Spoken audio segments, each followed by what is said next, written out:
If you found this video, I know that you're on your own journey of healing, spirituality, and self growth, and I'm just saying you do not have to do it alone. If this is your first time coming across one of my videos, welcome to this corner of the internet of people who care about the collective. There's a lot of healing that is needed right now in the collective, but we can really only make a difference if we take care of ourselves. My name is Diane, and I'm passionate about helping people become the healthiest versions of themselves, especially from the spiritual and emotional mental standpoint, because I feel like that's not focused on enough. Last week, I turned 30, and in this video, we're going to be talking about the lessons that I have distilled from my 20s. So, if you're still in your 20s, I hope that some of these lessons will be applicable to some of the challenges you're going through in your life right now. If you are recently 30 or in your 30s, like myself, I hope that some of what we talk about today will help you reflect on your own experiences and your lessons too. The first is to treat yourself like a precious object. Health is everything, and your body will tell you when something is off. I think this is so countercultural because we're constantly being told how we need to continue grinding and pushing to always be in a season of blooming. Our society has a big problem with rest. I really bought into this in my 20s, and I still do subconsciously. I know it, but I'm consciously working on it now. Yes, your 20s are a special time of growth and exploration, but the way to success is not by neglecting your own needs for rest. If I could speak to my younger self, I would tell her to put way more emphasis on her own curiosity and creativity than on measures of external success that I truly allowed to guide my entire life. Through that paradigm of living my life, I acquired some challenging health issues. It was an inflammatory skin condition that I actually still do have to this day, as well as mental health systems like anxiety, burnout, and also unexplained neurological symptoms. It was really scary, and I'm really glad that I started taking my body's signals to me seriously before it got worse and worse.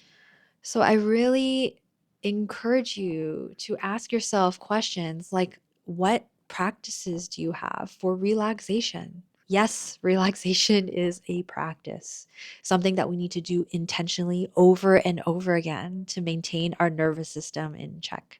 This can be anything. It can be some of the more forefront things when we think of relaxation, like meditation or yoga, or it can be reading your favorite book or just having a really comfortable, peaceful space at home that you can come back to, or just taking that weekly walk in your favorite park.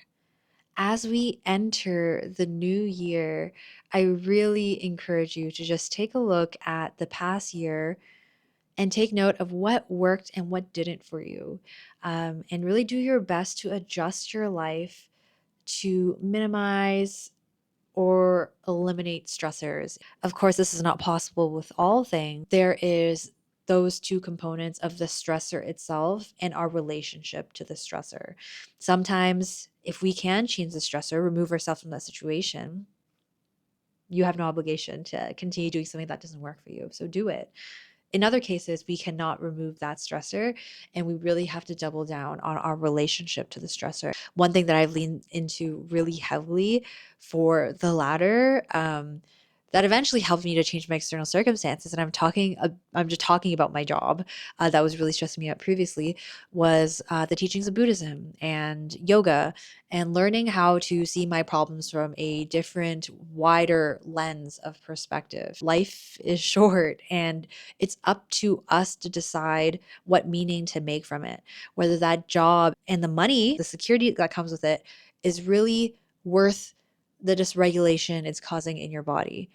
And that is just my example. And there could be a million different scenarios. Just really look at your stressors and see if there's a way to improve your situation for yourself. The second is a little bit of a harsh one, but it's that the award you get for being best at playing pretend in your life is that you get to keep the costume forever. Blindly chasing external validation and accolades really is the easiest and fastest way to abandon yourself. Nobody can tell you what will make you happy. Our friends and family do their best to guide us towards happiness based on their own experiences in life. Society tries to tell us through what is most beneficial to the system. Frankly, I don't think that society has any concern for our happiness and joy and expression in life. It really has to be something that comes from yourself, your direction, where you place your energy in life. As a second generation immigrant, it's a very unique experience because my parents had a really different life experience than I do, admittedly. And I'm so grateful to them that I cannot even express, but they've undergone so many challenges. Speaking about my grandparents, even so many horrors that I would not even be able to comprehend in my privileged upbringing here in Canada. And I think that's why it's so much more important that we create soft spaces like this for us to land, where we can talk about shifting from scarcity mindset. And I don't even necessarily like that, not scarcity mindset, but trying really fixating on security to switching our perspective towards joy, because I think that that is our birthright. And I think that joy is necessary for health. I think they're so deeply interrelated: mental, physical, emotional health. I don't think you can have one without the other. And of course, what is authentic to you will change throughout your life. It's not about picking one thing and following that forever. It's about following that thread of truth and cultivating a relationship with yourself so that you can even hear your intuition. Intuition is quiet, sometimes fleeting, but it is also so incredibly powerful, whether you recognize it or not. It is definitely influencing your life in one way or another. 8 months ago, my intuition got so strong that I could not ignore it. And it expressed itself in the form of burnout, of extreme low energy, like kind of a depressive episode where I couldn't even do the simplest things like sending an email. I was so confused as to what was happening. And if you're going through it, you're not alone. If you're a sensitive person, you pick up on the energies of the people around you, of the world, of the collective. And being in this world right now is not easy. Yeah, so just really take time for yourself and nurture yourself in any way that you can. Number three is that the less you care about other people's opinions, the better. When you get an opportunity to experience fear or embarrassment or cringe, go for it. Do it again and again. Being able to experience, tolerate, and move beyond these emotions is the key to achieving your dreams. You are capable of more you can't imagine. I wish I got this like at the age of 8, whenever I was an awkwardly tall, chubby Chinese kid in a small town full of white people. To make it worse, my parents had one of the only Chinese food restaurants in town. And starting very young, I think I was 14, 15 when I started working there as a survival mechanism. And I'm just sending so much love to that baby version of Diane that's just trying to figure out how to fit in. It actually makes me a little bit emotional when I think about it. It's okay to be different. It will become your greatest strength. Those are the experiences that will create the strength within you to go against the grain. And as a sensitive kid, I shied away from any sort of that experience, any difficult emotions for so long. In my later teen years and young adulthood, I started numbing my emotions with alcohol or just keeping busy, like academics, achievement, perfectionism, consumption, all of those things. Really, it's just about embracing them and using them to your advantage. Number four, discipline is king. Work on cultivating it.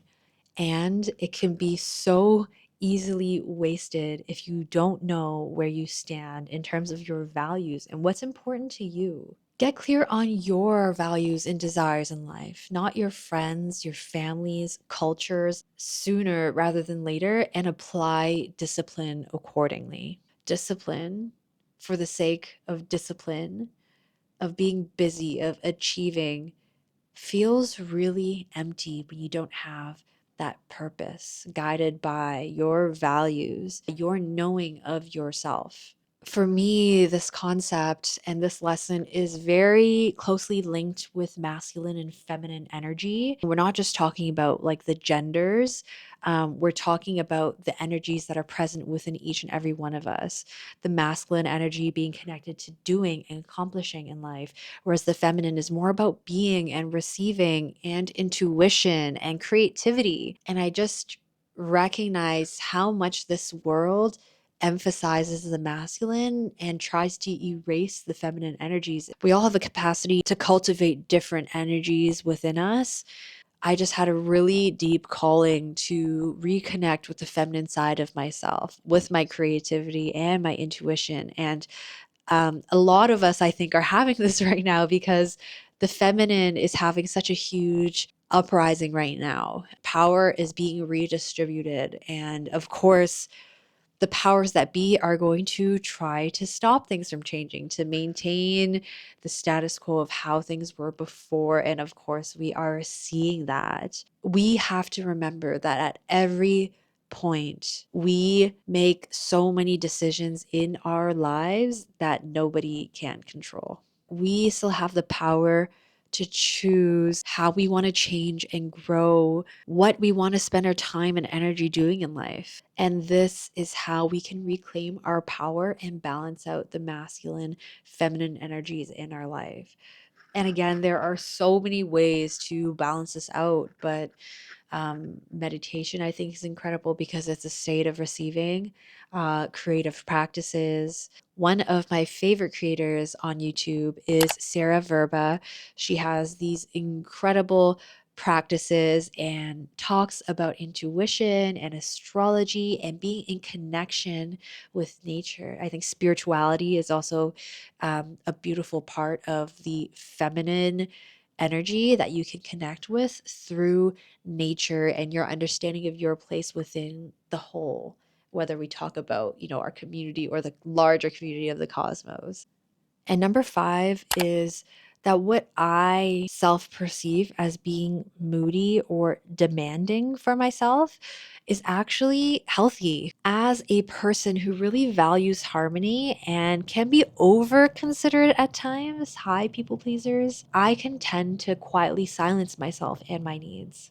Being more assertive and communicative is actually an indicator that I am feeling safe, feeling enough to express my needs and stand up for myself. I've learned that so much of this kind of self censoring dialogue is purely internal. Like it has nothing to do with anybody else around me. I've been in a relationship now for 11 years with my partner. Always get into seasons of kind of not communicating as much as I could or should, and, not expressing my needs because I'm afraid that I will stir up conflict. Whenever I come out of those periods, I realize it was truly just in my head. I have a very supportive, loving partner, and it's never something that brings up conflict. Like, in fact, they're really interested to hear what I'm thinking and how I feel. In fact, the communication itself actually prevents conflict in the long run. Yeah, that's just a reminder to like really stand up for yourself and speak your truth. I think we've all experienced that feeling of blowing up over the tiniest little thing. But it wasn't that tiny thing. Like it was the mountain of things that you allowed to pile up inside of you instead of expressing. That's our friend resentment. Speaking your mind is a great thing to prevent that from happening in the long run. If you're interested in working in your relationships, one of my favorite resources was this podcast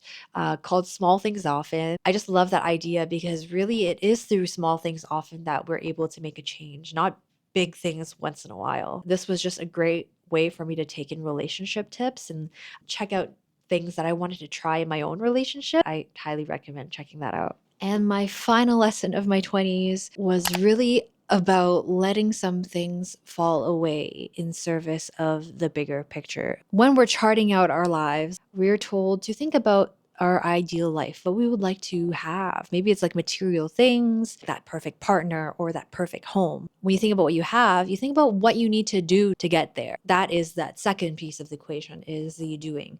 And lastly, then you can finally be who you want to be. You'll be happy, or that respected person, whatever that you have in your mind. I learned through trial and error of getting to that place where I did have a lot of things I wanted to have. And I thought that through that and doing something that afforded me that life, I could then be happy, fulfilled. I tried enough of that to realize that it would never be enough, that the equation was simply wrong. And the changes that followed were not easy. Flip the equation from being first, doing next, and having last, because there is so much more uncertainty, so many more unanswered questions. But whenever you come to this realization and you flip the equation, it can cause things to fall apart. And I'm just here to say that that falling apart is for the greater good sometimes. The path is not always clear to move forward, but you'll figure it out. I left my job 8 months ago, and I'm still in this process of focusing on being first and working on the doing now in my life here on YouTube, taking aligned action on things that I feel connected to on the level of purpose. You have to have faith and courage and the willingness to experience uncomfortable emotions. But I just know that if this results in nothing, if I go back to a corporate job this year, I know that I would not do a single thing differently. During this time, I got to take adventures that I'd only dreamed about for so many years, have new experiences, meet new people, get new perspectives that I could not have foreseen a year ago. And through that, I have grown so much, and my perspective on the world has definitely evolved. So if that's all I got, like a more interesting and creative life, I mean, what else are we here for? In summary, at 30, I feel strangely younger than I've been in a decade. I've done so much learning. I got my yoga teacher certification. I have been in 2 different jobs. I've tried so many new things, from improv to roller skating to Vipassana meditation. There's just been so many cool experiences that I have sought out to reconnect with this part of myself that is really optimistic and joyful and sensitive and playful and imaginative. In the last couple of years, immediately preceding that time of growth and exploration, there was a really difficult time in my life with my relationships, in my family, things that really left me feeling down. It felt like I lost touch with that part of myself. It really does get so much better. So if you're going through a difficult time, I'm just sending you so much love. And I just want you to know how strong you are and to know how much you are capable of changing in your life through small aligned action, through gently caring for yourself like you're a precious object. If you had any questions come up, or you'd like to hear more about any particular theme that we talked about today, I truly feel like I could make 5 videos at least about each and every one of these topics. And honestly, I might. If you have any feedback, I would love to hear it. Thank you so much for joining me today. If you are interested in taking a leap, or making some changes in your life, or just becoming the best freaking version of yourself, stick around. Love you, and chat soon. Bye.